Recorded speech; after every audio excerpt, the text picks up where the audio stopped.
আসসালামু আলাইকুম ওয়া রাহমাতুল্লাহ। আরবি আরাকান বাংলা নিউজে আপনাদের স্বাগতম। সঙ্গেই থাকছি আমি আয়েশা।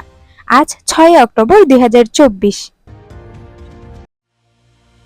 প্রধান উপদেষ্টা অধ্যাপক ডক্টর মোহাম্মদ ইউনূস দীর্ঘদিনের অমীমাংসিত রোহিঙ্গা সংকটকে একটি তাজা টাইম বোমা আখ্যায়িত করে এটি যে কোনো সময় বিস্ফোরিত হতে পারে বলে আন্তর্জাতিক সম্প্রদায়কে সতর্ক করে দিয়েছেন। শুক্রবার রাজধানীর একটি হোটেলে মালয়েশিয়ার প্রধানমন্ত্রী আনোয়ার ইব্রাহিমের সঙ্গে যৌথ সংবাদ সম্মেলনে এক প্রশ্নের জবাবে তিনি বলেন, পুরো বিশ্বের জন্য উদ্বেগের বিষয় হলো এটি একটি তাজা টাইম বোমা যা যে কোনো সময় বিস্ফোরিত হতে পারে। যৌথ প্রচেষ্টার মাধ্যমে রোহিঙ্গা সংকটের দ্রুত ও আন্তর্জাতিক সমাধানের উপর গুরুত্ব আরোপ করে ডক্টর ইউনূস বলেন, এ সমস্যার সমাধান বাংলাদেশের হাতে নয়, আন্তর্জাতিক সম্প্রদায়ের হাতে। প্রধান উপদেষ্টা বলেন, আমরা বিষয়টি উত্থাপন করতে থাকব।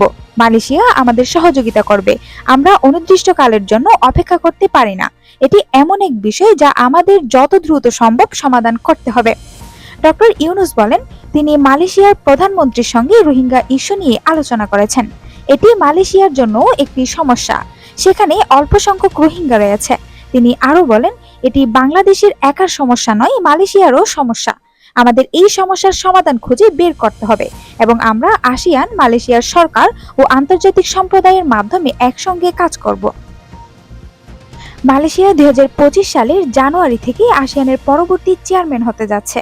রোহিঙ্গা সংকটের দুটি দিক তুলে ধরে ডক্টর ইউনূস বলেন, গত 7 বছরে রোহিঙ্গা ক্যাম্পে বছরে গড়ে 32,000 শিশু জন্মগ্রহণ করেছে।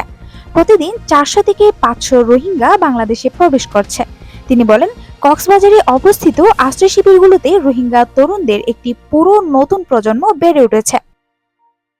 এটি ক্ষুদ্র তরুণদের একটি প্রজন্ম, তাদের কোনো ভবিষ্যৎ নেই উল্লেখ করে তিনি বলেন, আমি এই উদ্বেগের কথা মালয়েশিয়ার প্রধানমন্ত্রীকে অবহিত করেছি। ডক্টর ইউনূস বলেন, মালয়েশিয়া সরকার বাংলাদেশকে পূর্ণ সহযোগিতা করছে।